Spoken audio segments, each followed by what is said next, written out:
जैसे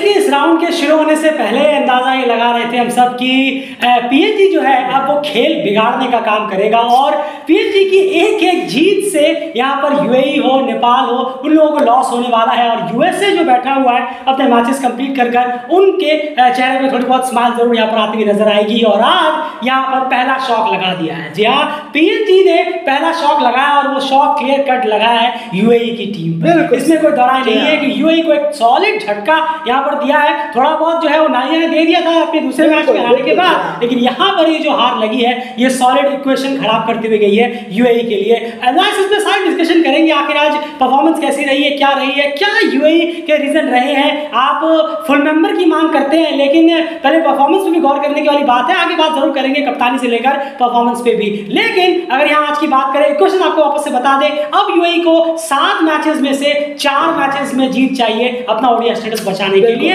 यानी नेपाल की तरह अब उनका भी हो गया है। नेपाल को भी 7 में 4 जीत चाहिए, यूएई को भी 7 में 4 जीत चाहिए ओडीआई स्टेटस बचाने के लिए। और जहां तक बात है टॉप 3 में आने की, तो दोनों को ही, नेपाल और यूएई दोनों को ही 7 में से 6 मैचेस यहां पर जीतने हैं। तो यूएई जो एडवांटेज उनके पास चला गया था 2 लगातार हार के बाद, वो एडवांटेज चला गया है। अब अगर आप इक्वेशन के हिसाब से देखेंगे, टेक्निकल मैथ्स के हिसाब से देखेंगे, तो यूएई और नेपाल एकदम बराबर पे आकर खड़े हो गए, जो अभी तक यूएई काफी आगे थोड़ा बहुत आगे चल रहा था नेपाल से। एंड सबसे पहले फेज बाय फेज जरूर बताइए, उसके बाद बात करते हैं आज पीएनजी की बैटिंग को लेकर। बिल्कुल, पहले फेज की बात करें 1 से 10 ओवर में तो टीम ने ताबड़तोड़ शुरुआत की। जी हाँ, और 70 रन टीम ने जोड़े और कोई नुकसान यहाँ टीम को नहीं हुआ। उसी के साथ 11 से 40 ओवर की बात करें पावर प्ले 2 की, तो यहाँ पर टीम ने 164 रन बनाए और 5 विकेटों का यहाँ नुकसान हुआ।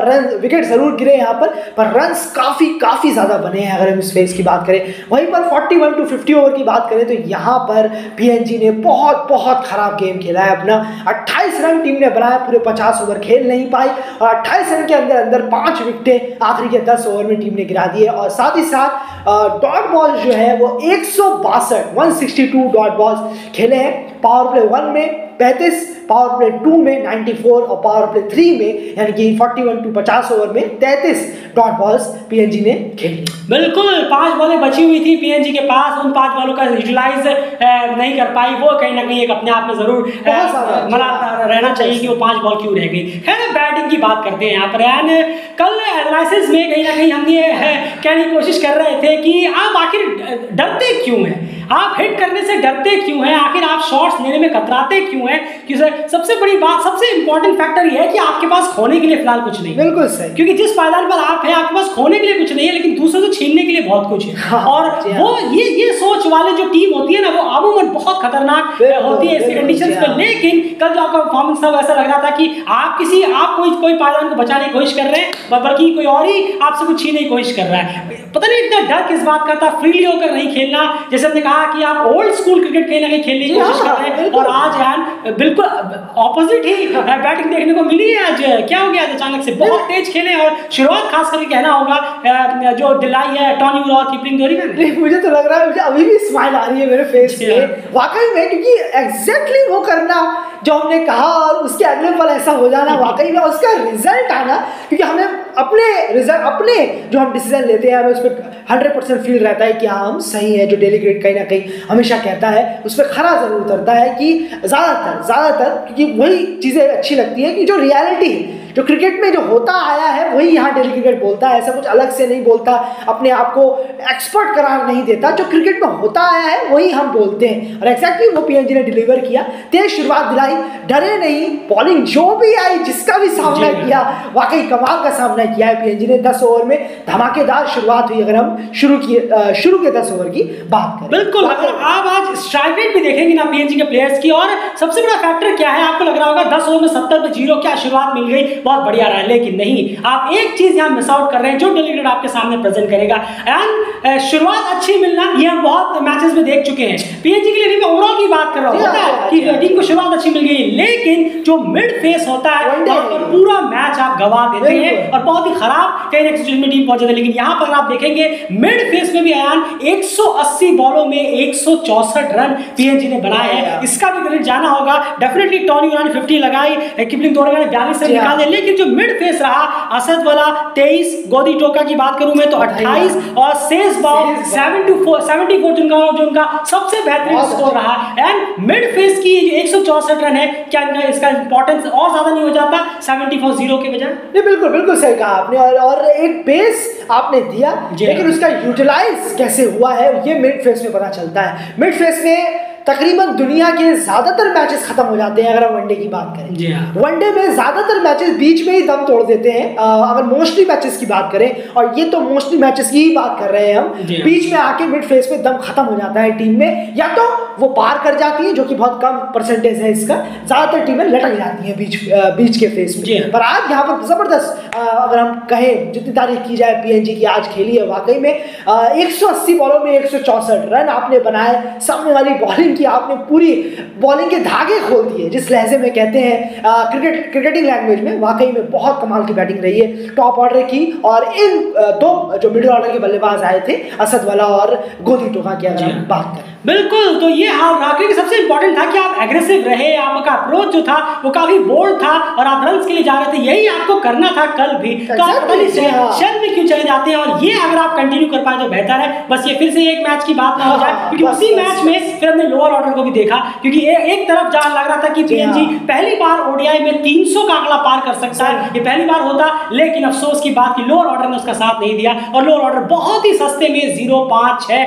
8 ऐसे रन पर आउट होकर कहीं ना कहीं सारे पवेलियन लौट गए। और एक आप कह सकते हैं जहां पर 300 पहुंचने वाली टीम वहां पर 262 रन के अंदर ऑल आउट हो गई, 50 ओवर भी नहीं खेल पाए। लेकिन तब तक जो टॉप ऑर्डर और मिडिल ऑर्डर थे उन्होंने बखूबी एक बेहतरीन स्कोर जो है लगा दिया, जिसे डेफिनेटली डिफेंड किया जा सकता था। खास करके तब जब 24 घंटे पहले ही आपने 203 रन बनाने के लिए लगभग 5 विकेट कहीं ना कहीं सामने वाली टीम के गिरा दिए थे। तो यहाँ पर आपके लिए 50-60 रन ज्यादा भी थे। एंड बॉलिंग डिपार्टमेंट की बात करें, यहाँ पर यूएई के लिए कुछ समझ नहीं आ रहा। सबसे इंपॉर्टेंट बात यह है कि पहले तो वो अहमद रजा को यहाँ पर टीम से एक्सक्लूड करे जा रहे हैं, निकाल चुके हैं। एक प्राइम स्पिनर, टॉप स्पिनर उन्होंने उनको निकाल दिया। उसके बाद चलिए मान लिया कि उसकी जगह पर आप अयान खान को ला रहे हैं, अयान खान ने काफी बेहतर कर रहे हैं, लगातार कर रहे हैं, वो आपके प्राइम स्पिनर कहीं ना कहीं बन गए। उनको भी आपने अंडर 19 में खेलने के लिए दे दिया, चलिए वो भी ठीक है। अब अगर आप अहमद रजा को भी यहाँ नहीं रख रहे हैं, अयान खान को भी आप हटा देंगे, तो जो मिड फेस का जो जिम्मेदारी है वो आखिर संभालता हुआ कौन नजर आएगा? क्योंकि कार्तिक मैपन उतने ज्यादा शार्प अभी तक हुए नहीं है।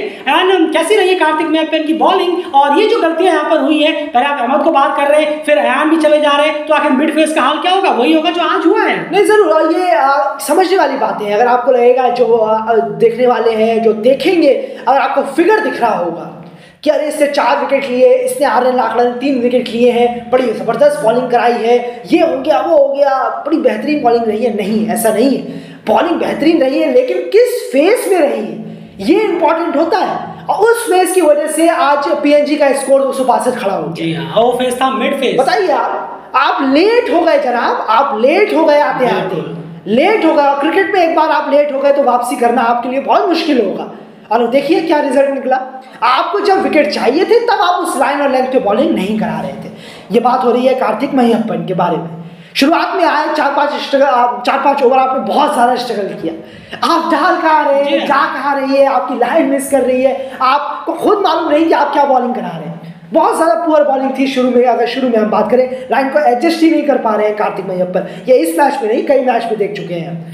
लेट आए हैं आप, ये नहीं चलेगा। आपको तुरंत अगर आपको लगाया जा रहा है तो ब्रेक थ्रूज दिलाइए, अपने आप को इतना कैलिबर बढ़ाइए। आप नेशनल टीम में हैं, वक्त मिल रहा है, मैचेस मिल रहे हैं, तो साथ साथ में थोड़ा सा शो भी करिए अपना स्किल का लेवल शो करने की जरूरत है। T20 में 4 ओवर होता है, 4 ओवर में उठा के मारेंगे, 4 विकेट भी मिल जाते हैं। T20 रत्ती भर भी गेम नहीं है। जब वनडे की बारी आती है तब पता चलता है कि प्लेयर के अंदर कोई स्किल है, कुछ लेवल है, कुछ बात है इस प्लेयर में। T20 में पता नहीं चलता कि प्लेयर में कोई बात है। T20 में तो बल्ला चलाना होता है सिर्फ। बिल्कुल।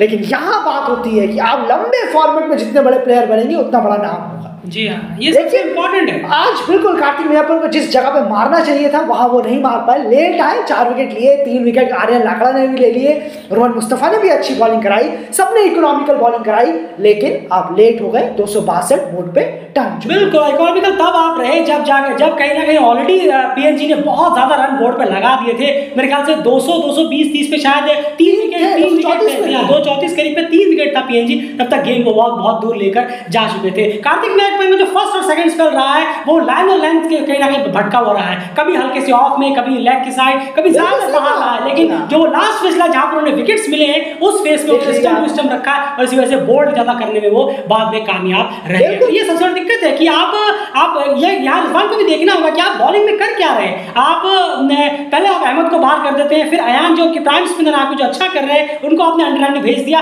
वो चलिए समझ में आता है। लेकिन आपको ये सोचना होगा कि फिर आपकी टीम का क्या होगा। आपको क्या लगता है आप किसी को भी ले आएंगे और आप सामने विकेट्स ले लेंगे? ऐसा तो बिल्कुल भी होने से रहा। इतनी भी कमजोर आप ओपनर के नाम समझ चलिए। आज पीएनजी थी यहाँ पर, तो पीएनजी की स्टैंडिंग्स को देख के लगता है कि ये तो हम इनके खिलाफ आसानी से जीत जाएंगे, लेकिन ऐसा नहीं है। और भी अभी अगला मैच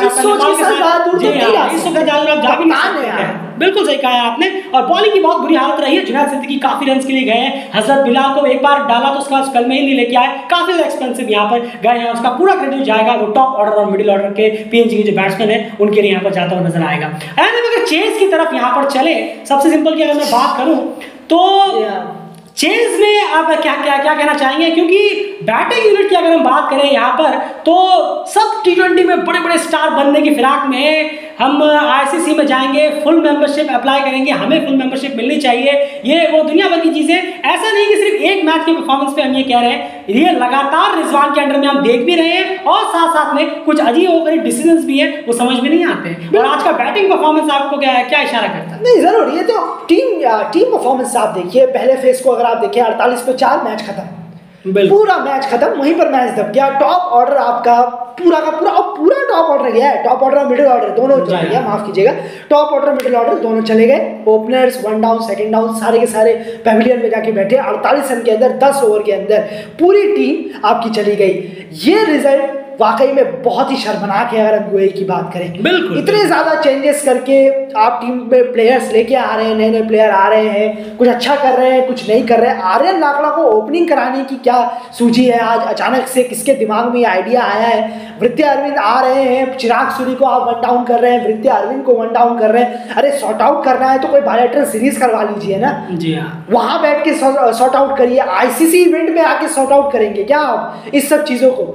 अब या आपकी भी गरीबी है कि आपके पास पैसे नहीं है बायलैटरल सीरीज कराने के? और तो मत ही बोलिए। और ये इसी रीजन से हम भी कहीं ना कहीं कहते हैं, हमने कई बार आपने एनालिसिस में सुना होगा कि जब भी कोई नेपाल के भी अगर कोई प्लेयर्स आते हैं नए या बॉलर आ रहे हैं तो हमने आपके सामने एनालिसिस में यही कहा है कि उनको बायलैटरल सीरीज में ट्राई करिए ना, जाकर बस बायलैटरल सीरीज में अपने सीनियर प्लेयर्स को मैच दीजिए, उनको ट्राई करिए। इतने इंपॉर्टेंट मैचेस में आप कुछ भी कर रहे हैं, आपको क्या लग रहा है आपका सब कुछ बच गया, ये कर गया, ये क्या फिजूल की है, इतनी शर्मनाक हार अपने ही घर में। बिल्कुल सही। आईसीसी इवेंट है ये जो चल रहा है, ये आईसीसी इवेंट है। यहाँ पर आकर अगर आप कहेंगे नए हैं सीखेंगे, हम ये बोल चुके हैं, पहले भी हम बोल चुके हैं। ये नेपाल के कुछ प्लेयर को लेकर हम बोल चुके हैं, ओमान और यूएई के प्लेयर को भी लेकर हम बोल चुके हैं इस बारे में। ओमान ने ज्यादा मौके नहीं दिए। जी हाँ, बिल्कुल सही कहा। जिसान अकेले ही ले जाते थे मैच। जी हाँ जरूर, लेकिन बोला जरूर है हमने कि आप यहाँ आगे ट्राई करोगे क्या? फिर राष्ट्र बोल देते हैं कि सॉरी आप सपोर्ट करिए हमें, फैंस ये वो सपोर्ट करिए। नहीं, यहाँ आईसीसी इवेंट है ये, यहाँ पे चेंज नहीं होगा, यहाँ आपको करना ही होगा। नहीं करोगे आप जिम्मेदार हो हार के। या तो आप सेफ जोन में चले गए हो, जैसे नाइगा चला गया था। नहीं वो बात अलग है। जी हाँ, नाइगा जब नेपाल आया था उनका ओडीआई स्टेटस बच चुका था, आपको बता दें। बस आपको करना ही होगा। लेकिन ये इस तरीके का परफॉर्मेंस, ऊपर चेंजिंग करना, ये करना, नीचे के किसी को ऊपर, अयान खान को अंडर 19 के लिए भेज देना, भेजा है तो वापस मत बुलाइए ना, उन्हें वहीं रखिए, या तो सीधा यहाँ खिलाइए। दोनों स्क्वाडों में झूल रहे हैं, पता नहीं, समझ ही नहीं आ रहा। बहुत। और यार एक चीज और, आप रिजवान को देखिए, मुझे लग रहा है कि वो जो लास्ट इनिंग उन्होंने खेली थी वहां से वो अभी तक निकले ही नहीं है। आज यूएई के बैट्समैनों का आप स्कोर कार्ड जाकर चेक करिएगा, सारे प्लेयरों का स्ट्राइक रेट देखिएगा, आपको नीचे से लेकर टेल एंडर से लेकर ओपनर तक का जो स्ट्राइक रेट आपको नजर आएगा, उसमें सबसे गिरा हुआ एवरेज अगर स्ट्राइक रेट अगर किसी का है तो वो रिजवान का है। वो अभी भी लग रहा है कि हमें शायद फुल मेंबरशिप बहुत ही जल्द मिलने वाली है। वो व्हाइट ड्रेस पहनकर खेलने की कोशिश कर रहे हैं और 10 बॉलों में 1 रन, 10 का स्ट्राइक रेट है रिजवान का आज, फिर से खराब इनिंग। अरे अब कितना बोलेंगे आप? मैंने कहा ना, रिजवान के अंदर टैलेंट या कैपेबिलिटी कितनी है, क्या है, वो उन्होंने अपने लिए खेली थी वो इनिंग।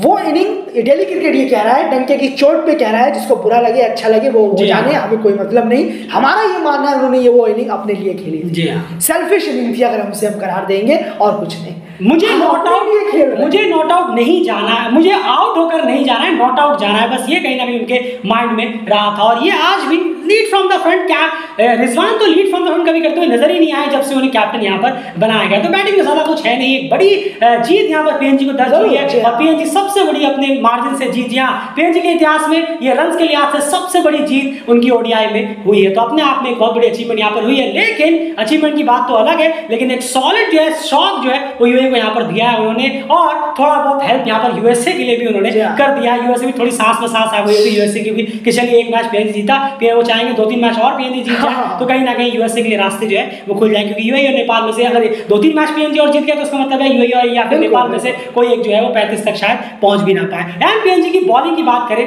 कैसी रही है, क्या लग रहा है जो उन्होंने विकेट्स निकालने में वो कामयाब रहे? नहीं जरूर बेहतर लाइन और लेंथ, गुड लेंथ पे, शॉर्ट लेंथ पे बॉल रखी, शॉर्ट और गुड लेंथ के बीच में ज़्यादा बॉलें रखी है, वाकई बेहतर बॉलिंग हुई है पीएनजी की बात करें। डिसिप्लिन रहे अगर हम बॉलिंग में देखेंगे, वहीं पर विकेट्स यहाँ पर लाइन और लेंथ से उन्हें ज़्यादा मिले। अगर हम देखेंगे सही टप्पे पर ज़्यादा बॉलें डाली गई है, ज़्यादा विकेट स्टंप के आसपास ही है, कीपर कॉट है। जी हाँ बिल्कुल सही कहा आपने, क्लोज रखने की कोशिश की है। जैसे कि हमने कहा बेहतर लाइन और लेंथ से गेंदबाजी हुई है अगर हम बात करें, और जब बेहतर लाइन और सभी ने की है, कलेक्टिव परफॉर्मेंस हुआ है। अगर कोई 2-3 बॉलर ज़्यादा रन कंसीड कर देते, ज़्यादा नहीं दिक्कतें पैदा कर पाते, स्ट्रिक्ट डिसिप्लिन नहीं रहते, तो सॉरी यहाँ थोड़ी दिक्कत हो सकती थी, कोई बैट्समैन सेट हो सकता था, लेकिन यहाँ किसी को सेट होने का मौका नहीं दिया। और चैट शॉपर ने वाकई कमाल का परफॉर्मेंस किया है, उन्होंने आज 5 निकाला है। यूएई की पहले से गिरी हुई बल्लेबाजी, उसके ऊपर और ज़्यादा उन्होंने अपनी बॉलिंग से गिरा।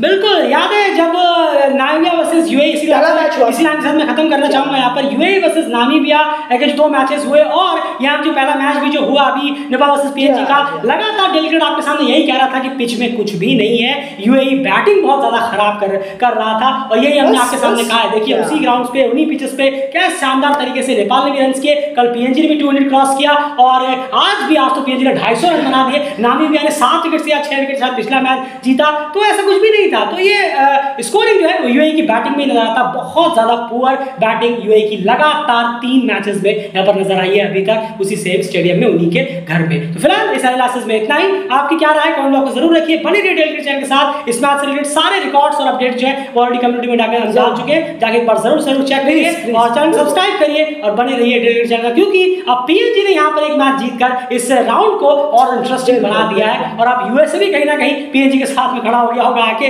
लेकिन ओवरऑल यहाँ पर सबसे ज्यादा फायदा इस पीएनजी की जीत के साथ अगर किसी को होने वाला है तो वो है नेपाल और यूएसए। फिलहाल इस वीडियो में इतना ही, बने रहिए डेली चैनल के साथ। बाय।